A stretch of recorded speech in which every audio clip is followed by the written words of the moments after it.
Hello festival goers of the internet, I'm the Festival Finesser, and in today's video, we are going to be talking about a brand new festival never spoken about on the channel before, and that is Goldrush AZ. This year's installment is called Sonoran Skies, going down at the Phoenix Raceway October 7th and 8th, and in this video, we're going to be doing a quick review of the lineup, looking at all these artists, and also talking about some key features and points of this festival you're definitely going to want to know about before making your way over there if you plan on attending, so don't go anywhere because it's all coming up after the intro.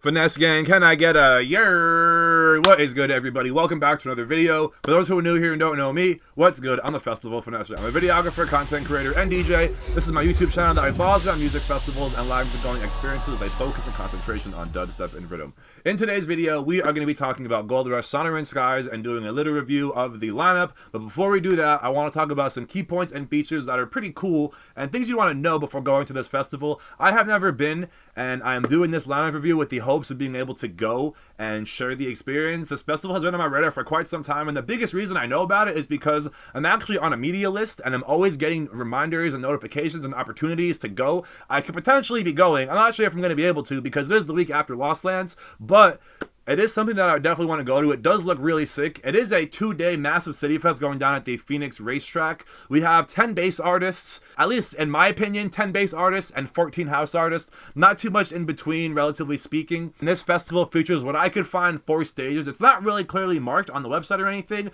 There isn't too much information on the website, generally speaking. Just a lot of FAQs and stuff, which I'm going to talk about, you know, some of those points in a second.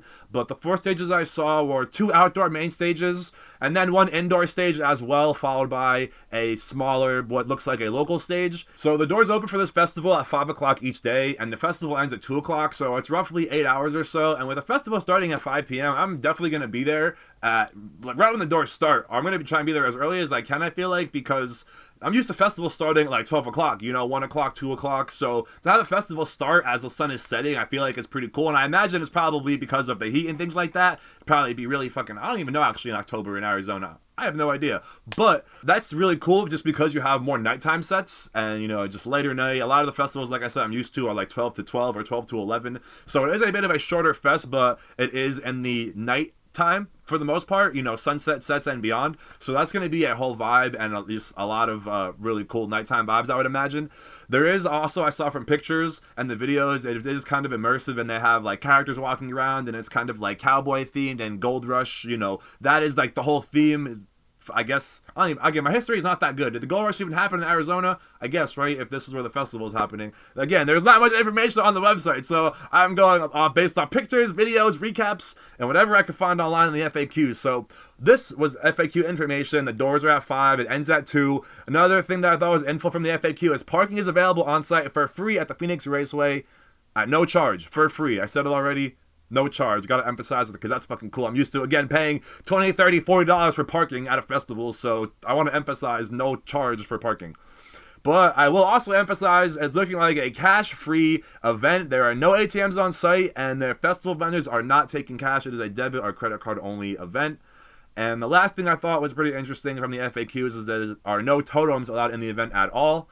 And lastly here, I don't know if this policy was recently implemented because it is one of the first things that is, you know, brought up on the FAQ. It talks about a clear bag policy, and it says, in an effort to enhance fan safety, we implemented a clear bag policy for all large attendee events effective immediately. In addition, guests may bring a small clutch, I guess, for the girls, and 2 factory sealed water bottles, which is, again, pretty cool to bring in factory sealed water bottles to be able to then, I guess, refill them is nice. And it's just nice to be able to bring in sealed water because a lot of festivals will not allow you to do that, and water gets really expensive. You have to keep buying bottles, and sometimes they don't even give you the cap. So if you can walk in with the cap, you're already up, considering most festivals. And there is an exception. Due to clear hydration packs not being readily available, empty hydration packs will be the only exception to the clear bag policy. So if you have a hydration pack, a small little Camelback, that will be your exception to the clear bag policy, where you can then bring your water and, you know, stuff like that in your bag and keep it on you at all times. If you don't have a camelback, you are going to have to bring some kind of clear bag, a clear fanny, a clear string bag. Really not that hard to find, but you're going to have to, I don't know how strict they're going to be, you know, but it's something that I wouldn't want to gamble with. It's not that hard to get. I have one, I got one off Amazon for like $7, a clear fanny, so just make it a chest pack and you're good to go. So now I think we can talk about the lineup here and some of these artists. And I will be honest with you guys, a lot of these artists, or a good amount of them, I had to do some research on because I had never heard of them, wasn't familiar with them. Mainly because if you guys don't know, I'm a big dubstep kid. I'm a heavy dubstep, rhythm, mosh pit kind of dude. So I'm not really into the house. I'm not really into the weird, but I am very deep into the bass scene. So I do know a lot of these artists just from being at the bass stages and just, you know, doing all these reviews and stuff like that. I am pretty familiar with a good handful of these artists on here, but did have to do some research on the houseier ones, so just keep that in mind. If I mislabel anything, please let me know in the comments. Alright, here we go. Goldrush Sonoran Skies going down October 7th and 8th at the Phoenix Raceway in Phoenix, Arizona. Alright, I don't know whose idea it was to call it the Phoenix Raceway and not have it in Phoenix, but the Phoenix Raceway is actually in Avondale, Arizona. Now you know. Back to the video. Kicking off as a headliner, we have Tiësto, who is literally just an EDM legend. Everybody knows Tiësto. Going to be bringing a lot of big room electro house vibes and just all kind of subgenres of house. Can get pretty upbeat, can also get like tropical and chill. And I really don't know what kind of vibe he would bring for us. I haven't seen Tiësto probably since like EDC Vegas in 2017. But Tiësto being the legend he is, he's definitely going to be playing some bangers, a lot of unreleased, and a lot of just like rinsing a lot of like, you know, smaller artist stuff, I would imagine, and just, you know, a lot of stuff you never heard before, a lot of fresh tracks, and he just has so much music at his disposal, like you never know what you're going to get. Same thing with Zeds Dead, but you never know what you're going to get with Zeds Dead. Like back in the days, they used to be known as like some really heavy dubstep artists, and the more they've been in the festival circuit, they've been really showing like how diverse they can be and do like, you know, weird. They can do trap, they can do house, they can do this, a whole vibe, and I imagine they're going to be giving you a little bit of everything at this set. I really have not been to a Zeds Dead set where I was just jaw dropped to the floor by heaviness. It's always a little bit of this, a little bit of that, and they really can kind of cater to all genres, and that's why everyone loves Zeds Dead, is because they play a little bit of everything, and they, no matter what genre they're playing, I can always get down with it, honestly. And then Zoo, the last one on here, another huge name. And Zoo is going to be bringing similar vibes to Porter Robinson or Madeon, who's also on here. Those are the two similar comparative artists to me that come to mind. Just going to be bringing very euphoric, uplifting, and melodic vibes, and just a lot of feel-good music. And then moving on into our next tier here, we have another artist who I was not very familiar with, had to do some research on. And I'm going to pull up my phone, actually, because I had some notes on here. So I'm not even sure how to pronounce this. Ameme. Tropical House, Afro House was another label that I found, which I was not familiar with. Just really kind of like chill, groovy house vibes. Next up, we have ATLiens, who I'm very familiar with. I've seen them a bunch of times. They have a nice incorporation of heavy dub and weird wubs. You know, they have a nice just infusion of weird and heavy, and just, you know, a nice roller coaster of ups and downs. And they can put my jaw on the floor. Surprisingly, you know, for being, you know, all their produced stuff is very chill and mellow and weird, but their live sets are way more upbeat and hype. And you can even probably mosh to a couple other songs that they play out. So definitely a set you want to check out if you're a bass head. Next up, we have Böhmer live, and again, an artist I wasn't too familiar with. And in my notes, I listed melodic, feel good, and Juna deep if you're into that kind of vibe, above and beyond, that feel good, melodic, upbeat kind of stuff, and you know, feel good. It probably could kind of fall into the Zoo category as well. Same thing with Madeon, who we're going to be talking about later.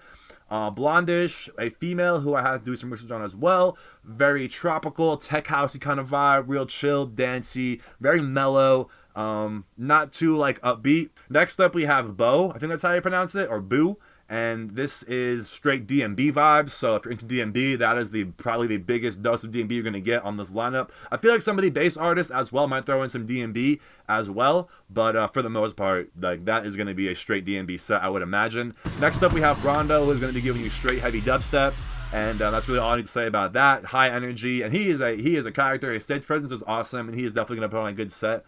Next up, we have Champagne Drip repping Wakan, and he is going to be bringing that Wakan experimental, drippy, deep dub, wub kind of sound, and they're definitely going to be more like experimental and relaxed, I would say, but will also be turned up at times and can get heavy, and again, a roller coaster of vibes. Next up, we have Cloonee, who is big in the house world. I saw him at Electric Forest, and it is just big house vibes. That's really all I could say, because I'm not that very educated on the house, like I said, so I know he's well respected. I know he's a big act. Next up, we have Dion Timer, another big one in the bass world, and Dion Timer is going to give you a little bit of everything. He used to be known for the heavy dubstep, but now he has a big foot in the melodic door. And there's a lot of like, you know, half dubstep, half melodic. Can even do some like feelsy, like, what is that vibe? Like color bass, you know, has some jumpy, dancey tracks, has some like deep dub web tracks. So definitely gonna be bringing a variety of genres, but for the most part, a bass and dubstep artist. Dombresky, a big house artist, and probably one of my favorite house artists on here. That is just like, for whatever reason, Dombresky has just like been an artist I fucked with from the beginning. I came into EDM as a house kid, and Dombresky is one of those artists that I fucked with. And even as a dubstep kid, I still fuck with Dombresky. So I would definitely check out that set if I got to go to this festival. Next up, we have Jessica Audiffred, who is a big female name in dubstep, and she really fucking has been killing it. She puts on a really heavy show, and just her mixing, her sounds, her song selection is just A1 high energy. And you're probably going to be moshing to some of her songs, I would say. That's the kind of energy she will be bringing. Same thing with Wachi, high energy. It has a lot of like sustained basses and has a very crunchy sound, I've noticed. And can really also incorporate more than just heavy dubstep, and will do some trap and also some melodic as well. Kind of similar to Dion, but there's not going to be as much like jumpy and like experimental and like wubby stuff with Wachi. Definitely more on the heavy, hard-hitting side of things. Next up, we have Madeon, who again is like Zoo or like Ben Böhmer in that kind of category. It's not live, it's a DJ set, so it's not going to incorporate any live instruments. It's just going to be straight off the CDJs. But again, giving that Madeon vibe of uplifting, euphoric, and feel-good kind of vibes. Nostalgix was actually someone who like I just stuck out to me. I had to do some research, but of these artists, I was like, yo, I'd actually check out this set. Like, this seems like it's going to be a vibe. I got like a bass house vibe from the quick like research I did, and the research that I do is a release track that came out recently and a live set that was recently performed, and I could just kind of skim through that and figure out what the kind of vibe is generally speaking. And the vibe I got from Nostalgix is bass house and just upbeat, high energy. Again, I don't know the terminology, the subgenres, but I know that I fucked with it, and I know that it was a vibe, and I'd want to see it live if that was my only option. So again, there's only 3 or 4 stages, like I said, so there aren't going to be too many conflicts. You're going to get to see who you want to see, and that's a nice thing about festivals like this that aren't like crazy and chaotic. This is a relatively small festival, it seems like, compared to the lineup, and there is a Phase 2 lineup that is going to be announced, but I would imagine that's going to be more local and smaller artists to fill up that local stage. Next up, we have Pawsa, who I wasn't familiar with either, a house artist, and that was really all I could find out and say about this artist. I didn't do too much research, and I didn't really have too many notes, just house, literally. Riot Ten, another artist I'm familiar with, going to be bringing you a heavy vibe, heavy dubstep, hard trap, and we'll also incorporate a few like fun songs in there as well. Riot Ten, he's been doing it for a minute, so you know it's going to be heavy. That's what you can expect. Wrek is another artist that caught my attention. I watched their live set. I think it was, I don't even know where it was from, but I like watched it. Like, I wasn't skimming through. I was like, yo, I'm like, why am I watching this set right now? Like, I was vibing to it. I played a lot of classic tracks that I knew, but with, you know, a remix, a twist, and the song selection was really good. And it was songs that you knew, but I'd also never heard before, like a different remix, and you know, things you could sing along to. And it was just a very catchy set, and I fucked with it a lot. Another artist I fuck with here that caught my attention is Sickick. Now this dude, if you look him up, his live shit is so sick. I don't know if it, no pun intended, I guess. No, I'm not sure if it's gonna be a live set here. I have seen him do DJ sets online, and there were a few sets, and it kind of reminds you of like a GTA vibe, just kind of like party stuff, or maybe like some Destructo kind of vibes, just like housey and jumpy, not heavy, but party, very high energy, jumpy kind of stuff. But definitely check out his live shit, bro. His Instagram, his like YouTube live mashups. When you can do live shit, bro, it is really clever, creative, artistic, and just musical. Like, I don't even know if that's the proper adjective, but it is fucking sick, to say the least. Next up, we have Slushii, who I kind of call Marshmallow's little brother. You know, they kind of came up together. They had I think they had the same manager at one point. They might even still, for that matter. But if you think about Marshmallow and Slushii, they're both inanimate objects. They both have logos that have faces, but they're still like inanimate things. A Marshmallow and a Slushii, they both are like whatever, you know what I'm saying. Slushii is going to be just similar to Marshmallow, you know. I feel like Slushii has a little bit more of like a melodic, feel good kind of side, but can also play very heavy dubstep. And again, just a very good DJ, very good song selection, and is going to put on an awesome set and play a bunch of tunes that you are going to love and fuck with. Next up, wrapping up here, we have Weiss, who seems like an OG in the house world. I saw some old ass sets on YouTube, like a DJ Mag set from like 7 years ago, and if you're playing DJ Mag, that is well respected. If you're also playing DJ Mag, you're probably a house artist, you know what I'm saying. DJ Mag does not really show any kind of love to like, not any, but it's like notorious for like, you know, electro house and like, you know, Hardwell, Martin Garrix, Afrojack, bass blaster jacks kind of vibes, not like European, you know, electro house, big room kind of vibe. So that's the kind of vibe I got from Weiss, or Weiss, I don't even know how you would say that. And the last one on here is Will Clarke, again, house. I'm familiar with the name, and that's really all I could say is just house. So again, there are more artists to be announced. Definitely, I feel like a lot of well-selected acts on here, and a lot of big names. Like Madeon could be a headlining act. I feel like Cloonee could be the headlining act. Dion Timer could be a headlining act. ATLiens could be a headlining act. But in comparison to Tiësto, Zeds Dead, and Zoo, probably not. You know, Riot Ten could be a headliner. So, at least in my eyes, Slushii definitely could be a headliner. So, like, it's just crazy to see some of these artists, like, not headlining. And that's what kind of shows how, like, this festival is small, but they have heavy-hitting acts.